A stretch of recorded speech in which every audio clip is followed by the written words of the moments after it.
Hello everyone, welcome to today's review session. Today I'll be reviewing 3 games from the NAOL Season 20, Round 3. I have 3 games to look at, as I said, so without further ado, let's just jump right in.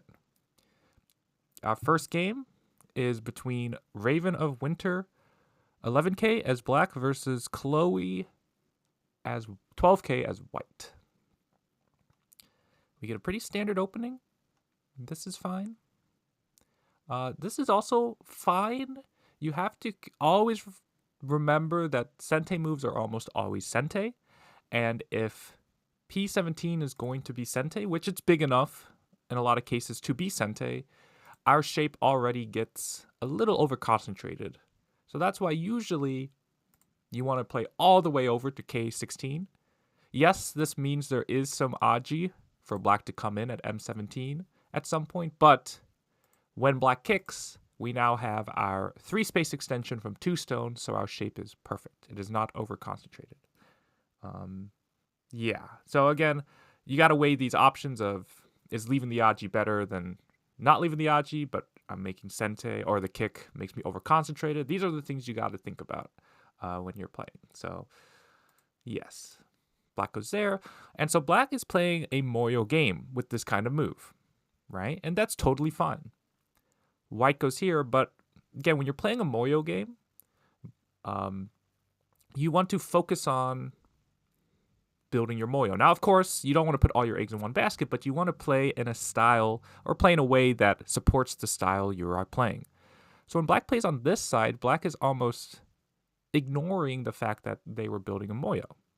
And so if black had played from this direction, for example, and let's say white backs off, and then black plays K4, you can see black is creating a very big Moyo in the bottom right side of the board. Now again, the same could be said in the upper left for white, but black is the one who chose the Moyo style by playing a move around R9. So this would still be okay for black. Now, specifically, black also played this move, the large knight's approach. So here's the big question. Why is the most common approach, because white did it in this game, why is the most common approach O17? Why is that the most common approach? You might see the other approaches, but why is this one the most common?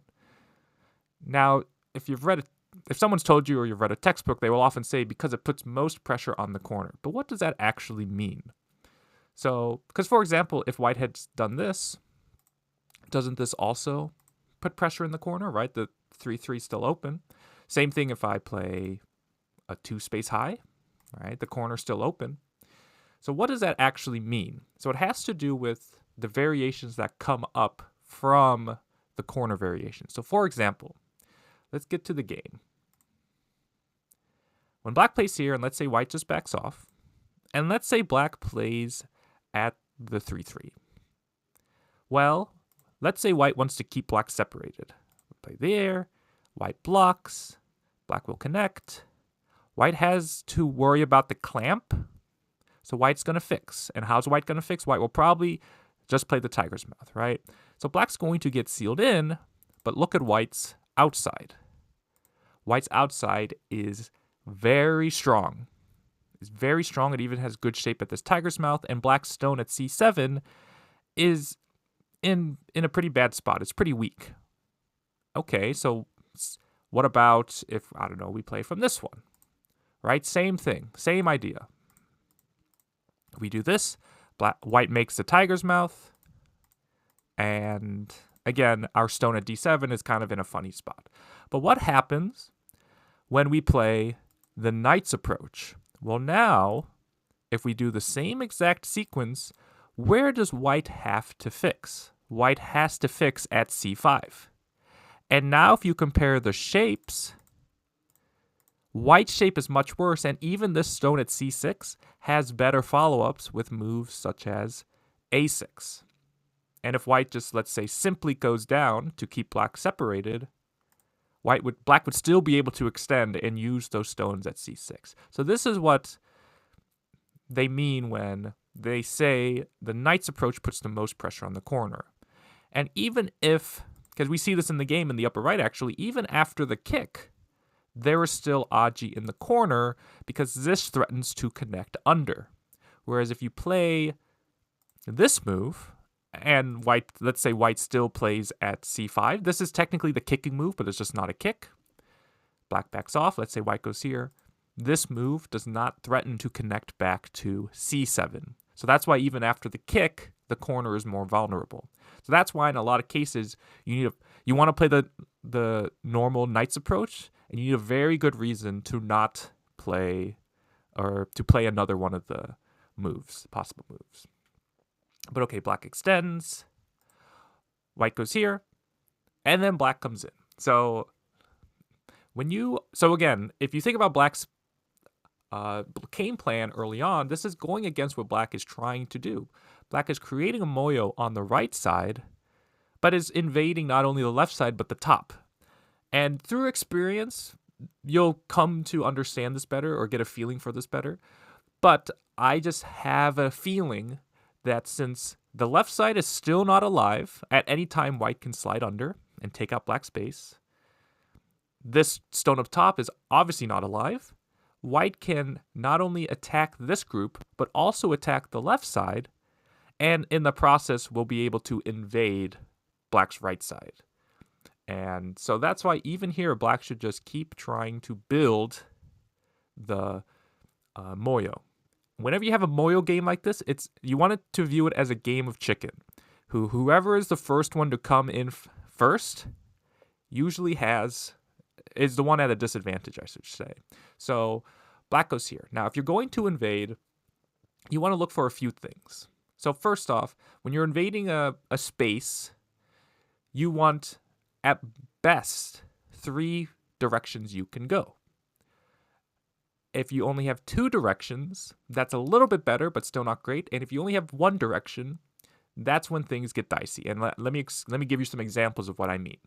So let's say black played at j17. This move would be okay, because notice, this stone can make a base to the left, right? If black extends along the 17 line, black gets a 2-space extension. But black can also go under white, right? Black can go under this L16 stone to make a base, and black can also jump out. So black has 3 directions black can go, and so what that means is even if white takes away one of them, black has 2 directions black can still go to. So if white goes here, black can extend. If white takes this out, maybe black can play here once and then jump out. Right? Something like this. If white goes on top, black can still take one of the 2 options. And the reason why having 3 is the best is because even if white takes 1, you have 2 to choose from. But if you only have, let's say black played here, right? In this scenario, black can't extend towards the left, but black can still extend towards the right and towards the center. So black has 2 directions to go. And so in this case, it's a little worse than playing at something like j17, but still possible. Because even though white can take 1 away, black can still run out in the other direction. And again, if white takes this one, black can make a base in this direction. So that's what you want. If you want to invade, that's what you want to consider. Now, and also notice I'm playing on the 3rd line, because the 3rd line is easy to make a base. When you play on the 4th line, it becomes a lot harder to make a base. So in this position, black can kind of go to the upper left, but there's not that much space. There's definitely space to go to the right, and black can run out. So white very smartly goes here. This is the correct direction, because it forces black to either go this way, which there really isn't that much space, and it forces black into the center. Black attaches, white hanes, and the next move, both sides needed to play for like the next few dozen moves because it has to do with life and death. White needs to play at d18. This is imperative. Not only does it secure the points in the upper left, but it's obviously taking away black space for these 3 stones. And again, if you can take the corner and force your opponent into the center, if you think about corner, side, center, obviously the center is worth less than the corner. But when white goes here, if black can simply just hane here, black is pretty much already alive and takes out a big chunk of white's corner. Just visually looking at the two options, you can just see how much point swing this is, and especially black gets strong here. The other reason why this is good is black, as we said, is not alive in the upper left, but also not alive on the left side. So if black has to run out somehow, let's say we peep, black has 2 targets. And this is a case where the upper left is worth more, so we would want to lean on the left side to attack the upper left. So lean here. Now if black helps the left side, notice these stones are directly hurting the upper left. But if black ever helps the upper left, then white gets a more severe attack on the left side. So this is fighting 101. Take out your opponent's base, force them into the center, and if they have more than one weak group, then lean on that. Even if, let's say black was even 100% alive here, you would still want to lean on this side to attack black's weak stones. So you still want to lean on strong stones to attack weak stones. Because now if black helps the weak stones, then you start to weaken black's strong stones. So, yes, but okay.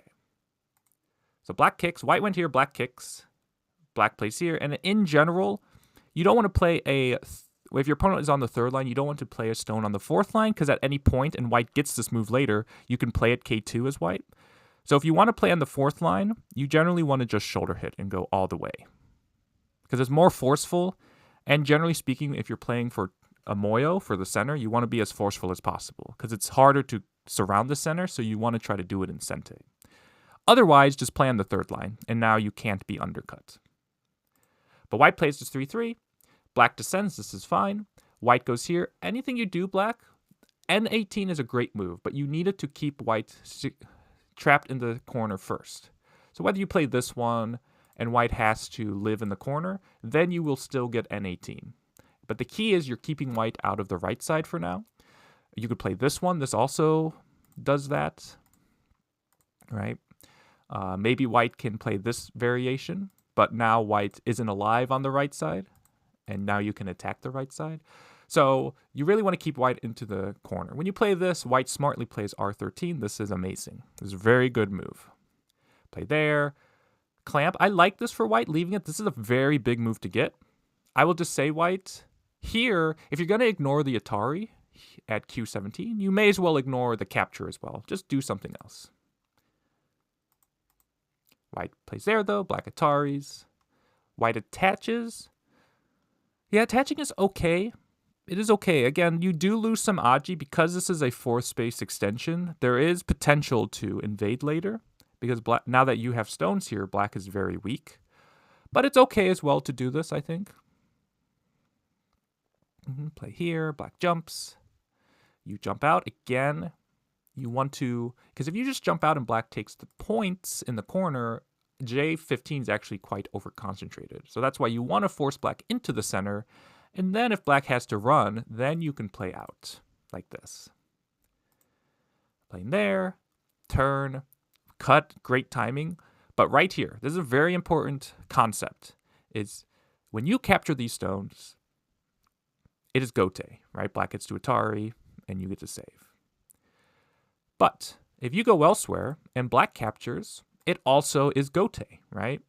So black is alive, or white is alive on the right side. Black's corner is obviously alive. This is the perfect time to just leave it, and you've created potential to capture the S9 stone. So this is a little slow to go here, because it doesn't affect the life and death. It doesn't make this cut at Q7 work. It's just kind of small, actually, because it's Gote. Black Ataris. This is a very nice move for black as well. Hane. White handles this very well, too. I'm very impressed. Both of these are DDKs. Very strong. There's some very strong moves here. It's just the D18. And even right at the last moment, white is allowing black to go here. But black misses it and clamps, which can be a good idea. But when white connects now, D18 doesn't work. And then we get this exchange here. And yeah, black kind of just loses all the stones there, to put it bluntly. Yeah, I just needed to Hane here. And yeah, it would be pretty hard to kill black. White can't double Hane because you can't, because of the G16 stone, you can't capture the 2 stones there. So yes, black clamps. So this is all okay. Now this move I like. Black goes here. This move is really slow because remember, you can take this anytime as white. And for black to make that cut happen, black would need to connect. And if black has to connect, then you still have time to net. So these 2 stones here in the center have lost a lot of value. And in a few moves, white plays the next move I'm going to suggest. White should just play here right now. Just split black right now. If black plays, again, the same way as black does in the game, this is going to be a lot worse for black than in the game. But what happens in the game is white goes here, black pushes, harvei, and stands up, and then white tries to go here, but it's too late now. So white didn't actually gain much. Even here, this move is not threatening to save the 2 stones, so you don't need to answer this. White slides under. Yep, this is all okay. Now we're kind of in an endgamey position, but white does get... And black, I like how black was able to see that black can make some points here. Again, it's actually still bigger to play moves like J3, again, to prevent the slide under, as well as getting J3 creates some aji in the corner around E2, E3. But it's okay that black also sees that, oh, I've played all these stones in the center. I can make some points there. Attach, turn. But yes, because this move is so big. This move is so big. And I like how white was reducing black's area first before playing under. Here, yes, in general, playing the diagonal like this, against, if you have this kind of, how do you want to say, 2-colored one-space jump, if you will, a black and white one-space jump, getting the diagonal is not actually that strong of a shape because white extends their liberties and black's liberties are the same. So it's actually better if you want to play something here to just like attach, for example. And now if white captures, you have now successfully cut off white from getting into the lower right. Even though you gave up a stone, you have prevented white from going all the way in, which, as you'll see, white is not only able to get in, but also monkey jump, which, yeah, for just giving up a couple points is definitely worth it. We get this, but yeah, we're just kind of wrapping up, and yeah, this is the problem with centers, right? Since there's so many holes to poke through, white is now threatening to cut off this 1 stone here, but black feels invested into the center. Black probably does need to fix here, but again, it is quite painful to let white in, so I understand black's feeling, but white very smartly just is able to separate. So this is very nice. He does get a minor mistake here, but this is a nice find for white. But if black connects, white can cut here and capture. So black connects and let white's cuts. So at this stage, yeah, it's just endgame. There is one final little piece to look at here, though. Tries cutting, doesn't work there. Peep. Yes, black does need to connect there. Harvei. K18 is very, very good for a 12Q to know. I'm very impressed with K18. Black takes. That's big. Atari. Is right around here. Getting rid of this I here is very valuable. Because black will not only lose a point at E14, but black will have to capture the stone here. And to show that, if we get rid of this I and let's fill in all the liberties, and then black does something else. So this is a nice Tetsuji problem. Because if you just cut directly, there's just nothing, right? And if you extend, there's still nothing, right? So it looks like nothing works there, but there is a technique here that works for white. The move is, if you take some time to look at it, is F10. Because this is obviously an Atari, so white only has 2, or black only has 2 choices. If black takes, white can cut, and this is a connect and die. If black captures, though, white can cut, and it's a snapback. So it's a 2-point move to get rid of that I, which at this stage is definitely worth it for both sides. So we'll see. All those moves are still good, but white goes here.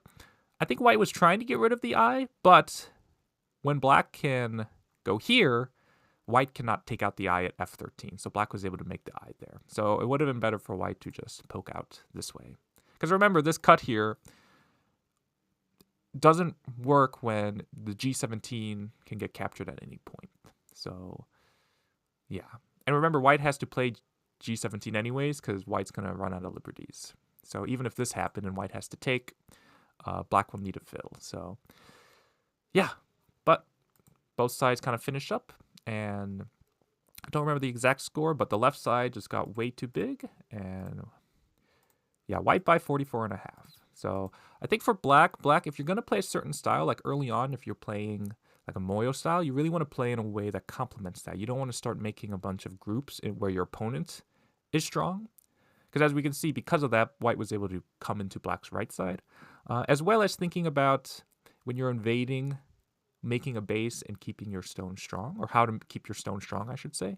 And for white, actually, I'm very impressed with your play. I think still looking at if your opponent has a weak group, how to attack it efficiently.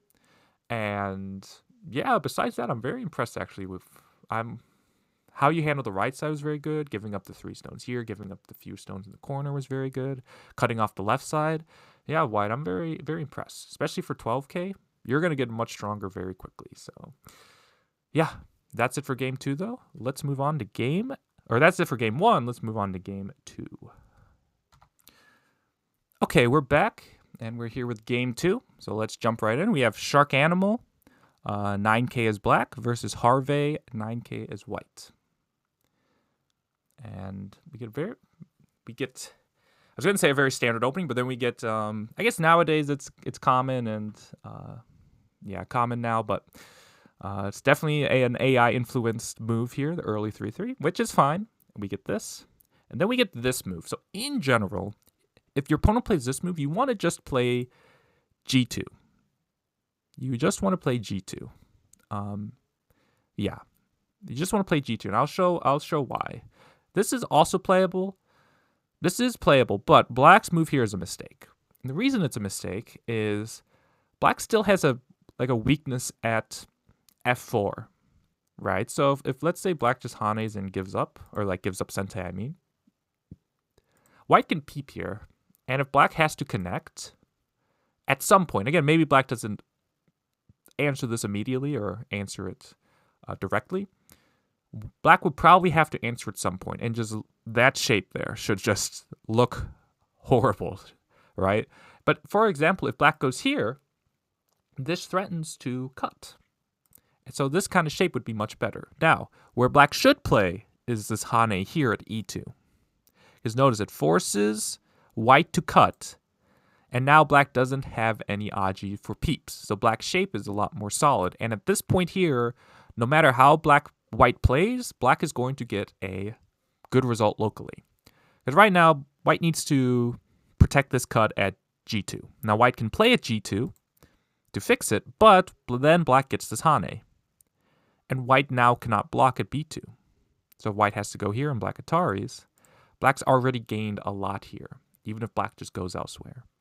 I would probably play at D10 next. And yeah, you can see white's shape here, especially with the stone at G2. It looks pretty over-concentrated. Okay, so then what if white plays at D2? Well, even though black can cut here, you do not want to crawl. Because even if, best case scenario, you live, because again, I think at some point white can just hane and kill you. But let's just say best case scenario, you can live, right? Let's say this move is sente, and then you can live. You get 4 points in Gote, and this group has no effect on the rest of the board, and white's influence is going to counter whatever influence you could have gotten with your wall. So this result is not good. But that's still okay, because black has a better move here. And I remember, I learned this from the book Golden Opportunities, I believe is it by Rin Kaiho? I think so. But it's Golden Opportunities. It's definitely by Utopian Enterprises. And that book, it's the first Tetsuji, because it's a book that goes through a bunch of special and cool moves, Tetsujis. The first one they show is the next one I'm about to show you, called the Goblin's Nose. So this is why this is one I'm always looking for. And it's when you boop the Goblin's Nose. You just play almost on top of an iron pillar, is how you want to think about it. And now, if white has the choice. If white goes down, we go on top, and we even have a huge move next at J2, so white usually crawls. And once again, White is on the second, third line, and we have a strong wall here with no defects. In this case, you could play at K or D10 with your wall up to the, 8th line. I might even play a move like this, just to really say, look how much power I have. But let's say white doesn't want to let that happen. White goes up, and now when we crawl, now we're not stuck to the second line, we're on the third line now. And now our shape is a lot better. And now white's actually floating and the one behind in the running fight. So that's why in this case it's better to just Hane, give up this stone, force white to fix my weakness, and now white has a dilemma. Do I play this one but give up the corner, or make the corner smaller? Do this one but give black more thickness? So it's very annoying. So that's why, going back to this move, you want to just go here as white. Yeah, even if black can Hane and connect and you play here, black's wall is just not as thick as in the other examples, and your corner is not as inefficient as well. So yeah, that's why if your opponent bumps here, you want to just extend in normal circumstances, I should say. But okay. Crawl, or black blocks, or Hanes. White doesn't block. Actually don't mind that, but eventually B2 is going to become massive. But for now, it's probably okay. White goes there, black approaches. We get this variation. White goes high. This is okay. This is okay. Obviously, you usually want to play the low one. In this case, white does the knight's move. Trying to make the top a little more interesting. Trying to say, okay, let me try to build the top as much as possible. And with how white played, it makes sense. But with black having this very secure upper left, it's very hard to get a lot of forcing moves against the upper left. But we'll see what white has planned. Black goes here. So white does shoulder hit, which I do like. Again, if we think about the last game that we looked at, if black had played, or white had played just an extension on the 4th line, black could just come under. But if white played on the 3rd line, somehow, white probably felt this is too low on the top. So I like white's shoulder hit. And then black pokes here. So always remember, the whole point of jumping is we're trying to treat the stone at F16 lightly. So in the game, white connects. But this is, again, we're getting heavy. And so if black jumps ahead somehow, now our group here, we have to kind of save it all. Or even black could attack my upper right while indirectly attacking my 3 stones here. And this is the problem with the knight's move when you play this, is there leaves a weakness at P17, jumping across the knight's move. So it's just leaves a lot of bad aji, which you don't want. But when black goes here, this is what I want you to do. Let's say white goes elsewhere, right? And then let's say black pushes but doesn't cut for whatever reason, right? Now is white, how would you fix your cut? There's a few ways you could fix your cut. And again, fix is also a loose term when we're thinking about keeping things lightly.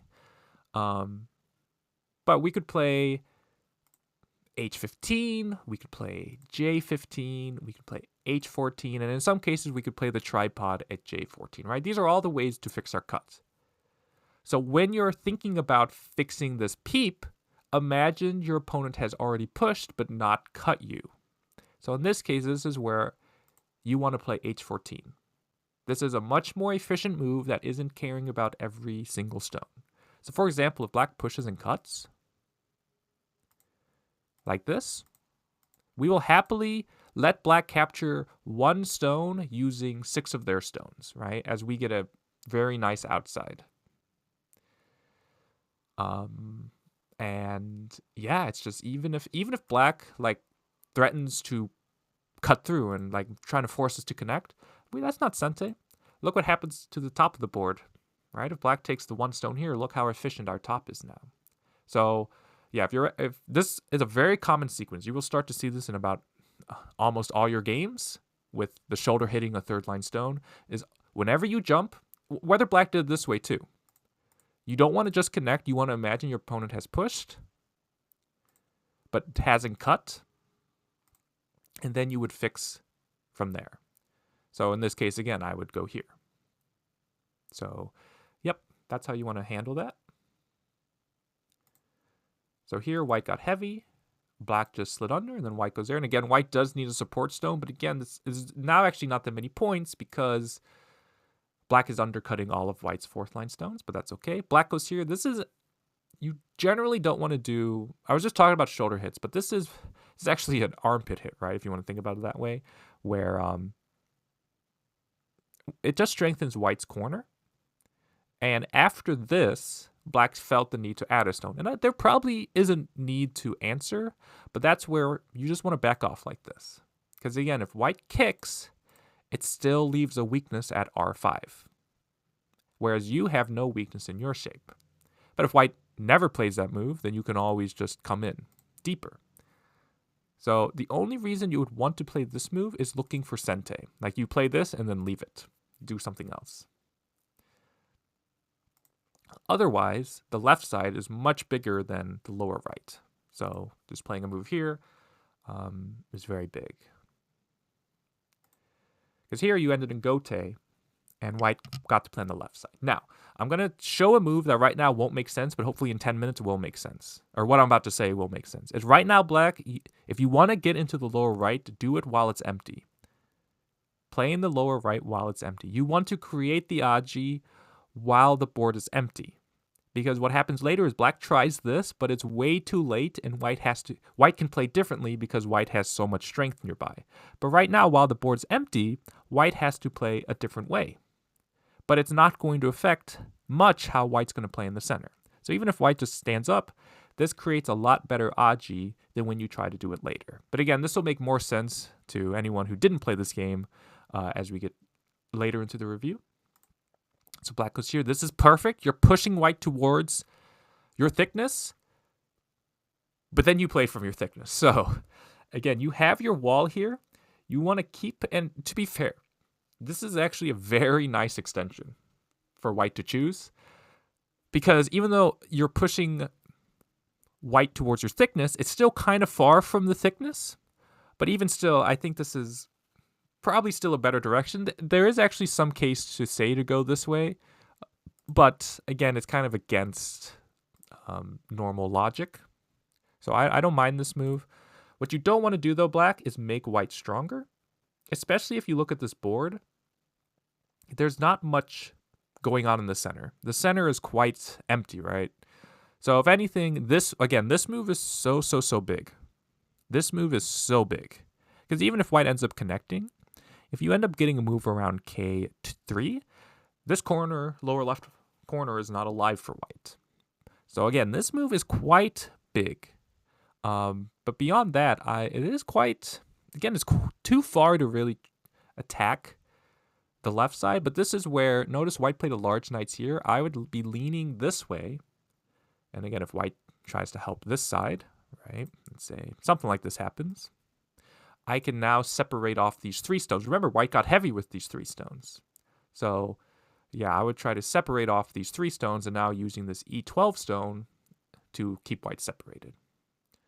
In the game, you lean, and the problem is the point value for making the points here is not actually that much. So, white attaches, comes here. Black tries to separate, and white, this is all fine. White trying to cut, though, and in the end, not actually accomplishing the cut, means you probably should save those for co-threats. Because if you can't actually cut and you felt like you had to come back and connect, it's better to just connect. So I would just play some move, maybe this diagonal. This keeps white fully connected.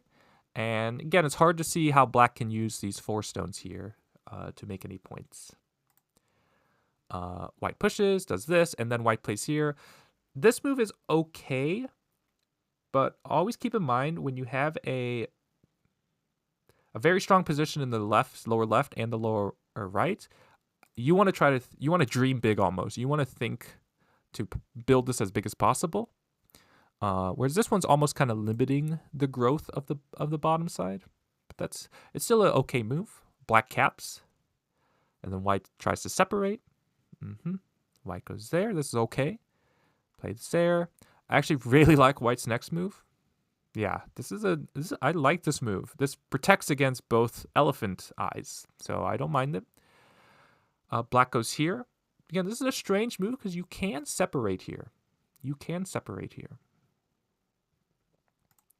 Black goes there. White jumps out. Again, you want to separate here. You can help your capping stone by making white weaker. Remember, strength of stones is relative to nearby enemy stones. So you can help your 1 stone here by making white weak from these 3 stones and the L17 stones. Because again, if white just had simply connected somehow, it's hard to see where the value is from these 2 stones are. But white caps, and then black splits, jumps, and here is where I think both sides kind of missed a big chance. So first off, right here, black, you can just capture the 2 stones. This is ginormous, because remember, we're talking about side territory versus center territory. So even if white can push and cut, even if white can capture this 1 stone, we have captured so many points up top, right? There's even follow-ups at moves like O18, right? This is very, very big on points. And again, the thing with centers is there's not a lot of points in the center. But this is still okay because we can attack these stones here. Turn. So right here, I think both sides didn't realize how weak the left side was. I think that's what's going on in this game, because black goes here. Black should just stay strong, don't let white cut. And here's why. First off, white cannot harvei, so white has to extend. Now the thing with extending is this still doesn't work, because even though it's almost a snapback, right? If black goes here, it's a snapback. The problem is black can Atari here, and it's a connect and die first. So black can capture quite a few points there. But even if black keeps white separated, right? First off, white still needs to live with this whole group still, right? White doesn't even have an eye. And now black stones at M8 and M6 are helping black surround. That's the value in playing these capping moves. But look at the left side. I'm going to show another Joseki, and this is why you want to take shapes in one position and you can apply them elsewhere. Because how many times have you seen this Joseki, right? Probably see this once every other game, right? Something like this. So the question is, why doesn't black push here? Well, there's a few reasons. One, it's absolute sente, and it's gote for white to play, so that's like the perfect co-threat. So it's a forcing move. It can be used as a co-threat. 2, it takes away a liberty from our stones, so we weaken ourselves a little bit.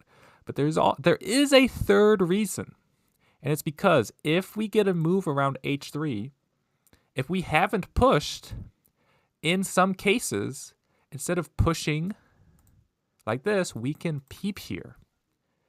And notice this peep is threatening to obviously connect to these 3 stones, but is also threatening to connect to H3. And again, if white just blocks like this, look how much damage that does to the corner, right? Point-wise. Now again, this is a very contrived position, and H3, white went elsewhere. But if you have a stone at H3, you can peep at E2. So look at the position in the game. If black was able to get this position here, and again, let's be generous and say white can live somehow. I don't think it's possible, but we'll be very generous. White's alive, right? Somehow in the center. Look at this left side, right? Black can play here. And this is threatening to connect to the 4 stones or connect to C13. So if white connects, white's problem is if white goes here to make the eye in the center, that gets rid of the eye on the left side. But if white blocks here, it makes the eye on the left side, but gets rid of the eye in the center. And white is just very close to being dead. Very, very, and now black's wall is being used effectively. So black can attack not only these stones, but also the left side. I think both sides miss that, because when we look at what happens in the game, black goes here, white Ataris, even here, black, just extend up and keep the left side weak. Because the thing is, white still needs to live in the center. And even if white can surround you like this, if you Atari here, it's a ko, right? And again, a ko is still beneficial because the left side's bigger than these 6 black stones. But the thing is, you can Atari here, and there's no ko. So white doesn't have time to surround you when white's trying to live. So, yeah. When black, though, goes here, black goes after just 4 points and allows white to live with, loses the cutting stones and allows white to live elsewhere. So, yeah, that's kind of, I think that was black's missed chance because white just has enough points on the bottom to make to make a life. So, yeah, play a lot of moves here, play a lot of moves here, like that. Here, first off, black, there's no that can never be an eye anyways, because if you take away all the liberties, white can has to connect anyways. So for white, this is the perfect time to just do something else because it's a ko. So black has to spend not only 1 move, but then 2 moves. So you can get 3 moves for black to make 8 points. That's what, 2 points? Almost two and a little bit of points per move. Black that you need to play to make it worth it. So, yeah. Since it's a ko, you can just do something else. Yes, okay. But white connects, and then black does something really strange here. You have Sente here as black, but you played here and gave up Sente. So, just do something else. I will say black, maybe it's time trouble, or I'm not sure, but you lost a lot of points here in endgame. So just that's something to keep in mind as you're trying to improve. Again, like this move is not Sente, you gave it up. This peep is fine, but you're already connected. This white can't capture the stone, so you don't need to answer. You can just go elsewhere. Again, now B2 is big in like early mid game. So in late end game, it is so big. White goes here. Look at this shape here. Does this shape look familiar? White pushes and then peeps, but there is a better way for white to play. White can play. It's the same shape here at B10. White can peep. Because when black connects, white still has time to connect back. So you can see there's other times you can play this peep as well. So yes, play there. Always Atari once, especially when there's no worries of life and death on the left side. Even if you don't plan to fight this ko, and you just connect, this is huge. Allowing black to block here, or hane here, is so big. But yes, one final point I want to mention about this game, for both players, is right here. So first off, remember when I said black should play this like way earlier? This is why. Because now that when you play now, white has all this thickness that's just, you're going to need a miracle. White's going to have to like pass out at the board for anything to happen here. Because white is just so strong. So that's why you want to attach first, or early on, I should say, before you do anything else. But for both sides here, this is probably okay. This is probably okay. This is probably okay. But like right here. So always, why are we playing in this league? We are playing in this league to improve, right? Because we get our games reviewed and it's awesome. So don't be so caught up in winning. What you should be doing here for both sides is really trying to read out, does something work here? Because that is how you're going to improve your reading. If you are just answering because it's quote unquote safe, or because you know you're winning, or whatever the reason may be, you're not going to improve, or at least you're not going to improve as fast as you might want to. So like right here, there's no cuts. Black can't even make an eye. There's no problems here for white, but white answers, right? Black goes here. Again, black can never cut because you can just capture. There's no problems here. White answers. Black goes here. Again, black can't save the stone at M3. Black only has 3 liberties anyways. Nothing works here for black, but white answers. And here, black has 3 liberties. Nothing's going on. White answered. So for both sides, you really want to take the time to try to read everything out. Because if you're just going to, again, I don't want to say assume things will work or not, but I'll just say maybe play safe or just kind of answer automatically, you're not going to get better. So whenever you're playing these league games, remember you're playing to get better, and to get better, you have to practice your reading. So really try to read these positions. I remember doing an NAOL game maybe a few months ago at this point, where somebody had lost the game because they thought their opponent couldn't live, and they did live. But I prefer that. I always tell my students, I'd rather you lose a game because you tried reading than winning a game and just answering your opponent automatically. So, yes. Yeah. That's it for this game, though. White does end up winning. Let me get the final result here. Yeah, white won by 48.5. So, yeah. That's it for this game. Let's move on to the third and final game. We are back with game 3. We have Sunyinho, 5K as black, versus Japan, 23, 7K as white. This game, it's pretty crazy. There's a huge swing in this game that was, I'm sure for both players, very nerve-wracking when it happened. But yeah, so right here, already, look at this board here. And whenever you are deciding in the opening where to play, you want to generally play in the biggest areas. So and without counting direct points, because again, the board's so open, you just want to, the best way this early on is just count the number of spaces between stones. So like here, I believe there's 10 spaces between this D15 stone and this D4 stone. There's 11 spaces between the black and white stones on the bottom. There's 11 spaces here as well. And there's even here 5 spaces between these stones. So again, every game is different, but in general, you want to play in the largest area. So in this game, I would want to play here, right? And if black answers, then I can build a big area for white on the bottom. Where you don't want to play is where area is small. And in this game, we'll see white is so fixated on what black is doing that white is not focusing on themselves. I always say self-love is very important in Go, but white is so envious of what black is making that white ends up not making many points. So white goes here. This move by itself I don't think is that bad, but the fact that white got heavy here was what ended up being bad for white. So like, for example, if white had jumped here, black goes here, and then white went elsewhere, it's probably an okay exchange. Maybe not the best, but nothing too bad. And again, it's because white stayed light up top. But white goes here and gets sealed in.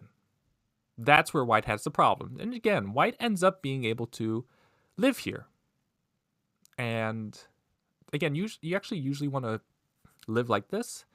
But this actually lives too, I'm pretty sure. I looked at this, and yeah, white should also be alive here. It doesn't look like it, but it's because if you hane and then go here, white can take. And now there's Miai between S18 and N18. So, yeah, and if you cut first, there's an I at L9 or M18 or O18. So white is actually alive. Black even takes goat tape. But again, look at this result here. White not only played on a small part of the board, but black now has immense thickness, and white has like 4 points. So white has used, let's see, we're at move 23. So white has used, what, 11 stones to make like 3 or 4 points. And white even adds a move as well. So it's even worse. It's even worse. So black plays here. This makes a lot of sense. White comes in. Again, this is not bad. This is not a bad move. Notice you have, even if the stones die at O11, you have pushed black down to the 4th line. So again, just do something else. Even if you just K4 now, right? It's not great because, again, this result up top is, again, you only made 3-4 points with more than half your stones. So that's why you want to avoid the small areas like this. But it's not too bad. What you don't want to do is, again, jump in to where black is strong. Again, the space here is 5 wide. Again, the bottom is 11. The left side is 10. Playing there is going to be bigger. But again, I think white is so envious of what black is making that white is just trying to take it all out. And the thing is, even if white lives everywhere where white is playing, white's going to have 5 points here. White's going to have a few points here. If black plays on the bottom next, white invades that. White's going to have a few points there. It's just going to be a domino effect where white's just not going to be making points. So black pincers, I like this. White goes under. I like this move. Peep. White cuts. Black goes there. And white even extends here, which again is crazy because white is playing where black is strong. Black bumps here. This is okay. Again, I think just sealing white in is going to be good enough. So this is probably fine. White Ataris, and then black goes elsewhere again. So far, I really like how black's playing. Again, white made a few points here, a few points here. Black has, to put it in perspective, black probably has more points in this upper right corner than white does with this right side group and this top side group. And then black still has the lower right and the thickness here. And then white has to do something with these 3 stones. So again, even in this case, like this, I want to come out. I do not want to get sealed in. Getting sealed in means black can make that big wall along the bottom, which black did. Then white peeps, and then white jumps out here. And this is a rare case, because if you look at this board here, this is definitely a case of white's between a rock and a hard place, if you've heard that phrase before, where you can just, you can almost be a kid in a candy store as black, where you can just attack like nobody's business. If you've ever played a special capturing game where you put black stones all along the first line, except for 2 spaces in the corner, and black's goal is to just, if white lives, white wins, but black has so much thickness, black can just go crazy. That's kind of how this board position is. So you can just start smacking right up against white because you are so strong. Every ladder is probably going to favor you. White has less liberties than you. This is, again, you can be a kid in a candy store. This move is okay, but you really need to just destroy black's or white's shape. Again, these moves here would be as if like you were invading white's moyo and you need to stay light, but you don't want to stay light here. You want to just keep attacking white's shape. If you just stand up here, again, white is so weak here that it's just so hard to handle the space there. Again, this is okay if you just extend up and then just gone here. The key is you want to keep white sealed in as well. That's another key here. But when you go here, this is you offering to take just the tail. But remember, you want to keep attacking everything on a large scale. Keep attacking everything. Going here, yeah, even at this point, you've successfully cut off this knight's move. So you've sealed off the bottom right. And also, white's move here did threaten to separate you here. So like at this stage here, I would just, like Atari here, like this. Just stay connected. Because again, even if white plays here, we can still take away white's, again, if white wants to do it this way, white can, but you can see we can keep the important stones separated, or we can just do it this way, and white still only has 1 eye. But going after the small stones here, again, I don't think you actually wanted to just take like 3 or 4 points here. White turns, black jumps, white comes here, and again, if black had simply just connected, it's probably okay for black still, because white still hasn't made points here. But black jumps. If I'm white here, I am just sealing black in like this. Just sealing black in. But we can tell white's a very aggressive player. White comes in. Pokes. This move I don't mind F14, but I don't think you need to make that other exchange. Just do this immediately. I think this move helps white. Notice white's able to connect now. But basically what happens is we get this push. We get this extension. Black extends. And then white separates black. And now black's the one that's weak. So again, this is why you want to seal your opponent in when you have a ton of thickness and not just go after the tail in this case. Now the other problem here, it's another dilemma, if you will. If you went elsewhere, you're offering white to be able to connect anytime, right? So there is purpose in keeping white separated, because white might not answer this later. But the problem is when white cuts here, notice this threatens to capture these 2 stones. So you can't actually keep white fully disconnected unless you get an extra stone here. But when you're weaker than white is, I think keeping white separated is not valuable now, especially when white is 100% alive up top. I would just be running out here. Yeah, I would just be trying to run out here. But we connect. Black crawls, white jumps. This is fine. White goes there. Black goes there. Bump. Here, all you need to think about is keeping white. Remember, the strength of stones is relative to nearby enemy stones. So if you just block here, this is really putting a lot of pressure on these two stones because you're keeping them separated. Now, I still think your move is okay. This move is still okay. White has to connect, but you just need to make good shape. Just extend here, and your shape stays pretty good. As soon as you did this one, it allows white to destroy your shape. And now, like, how did this happen? Black now has this weak group that's somehow getting surrounded, right? Now, for white, this exchange is unnecessary. Your c8 move is good, but just play c8 automatically. So notice your 3 stones here have 4 liberties, but when you make this exchange, they still have 4, and you've hurt the liberties on this side. So it's a unnecessary exchange to make. And then black goes here. Again, I think this is possible to play, but it's possible to play because you can... Because first off, I think black should just crawl here and then jump like this. Just get out. Get out of harm's way.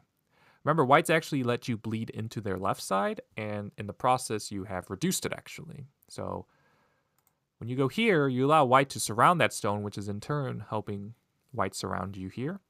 You hane, white pulls back.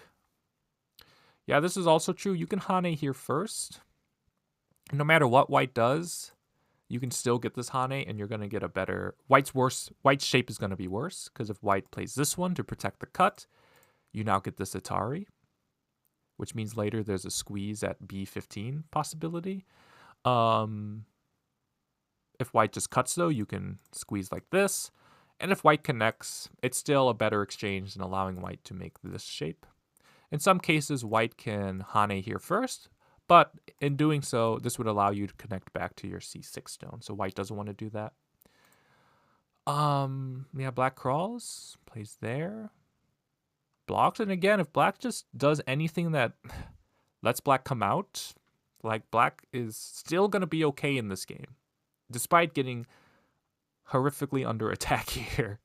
Yeah. But black goes here, attaches, and like at this point here, black can die if white just seals black in. Black has... This is not an eye, so black has a potential eye here and a potential eye here, so that's not 2 eyes. So, yeah, so before I show you what happens at the end of the game, just black, when you're attacking your opponent's groups, or your opponents in your moyos, always remember to try to just keep sealing them in and don't go after the tail. Again, you can see in this game, you went after just the 2 stones here, which is not big enough. Just keep white sealed in. And you might be saying, well, if white keeps invading my areas, where's my profit? Your profit will be, if you have thickness in the center, you will be able to invade white's area on the left. And when you have thickness backing it up, it's a lot harder for white to attack you in that case. But yeah, what ends up happening is white goes down, black goes here, white hanes, black plays here, which is threatening F19, but white doesn't see it. White takes out the eye, and black Ataris, and white resigned here. So, yeah, which again, after black lives, if everything white did for the past, 100 moves was to kill this, and now black's alive, yeah, white's stones are kind of all over the place, not doing much. But white definitely had a chance. Black definitely let white back into this game. So, yeah, again, as I said, black, just if you're attacking your opponent's in your moyo, and it feels like you're not killing them, that's okay. Again, it goes a long game, so you don't need the instant gratification of killing them. The killing is often the group, maybe 3 groups down the line, not the one you're currently attacking. And for white, try to play in the biggest areas, not just the areas your opponents are mapping out. Because even if you are, let's say, taking out the top or taking out the right side, because of the ripple effect, as I call it in Go, where when stones get added, they affect the rest of the board. When you get sealed in, like you did up top or on the right side, black's influence just radiates elsewhere, whereas your stones on the side of the board are just stuck there. They don't have any effect on the rest of the board. But yeah, that's it for this review session. If you have any questions, please let me know in the comment section below, and I'll see you all in the next video.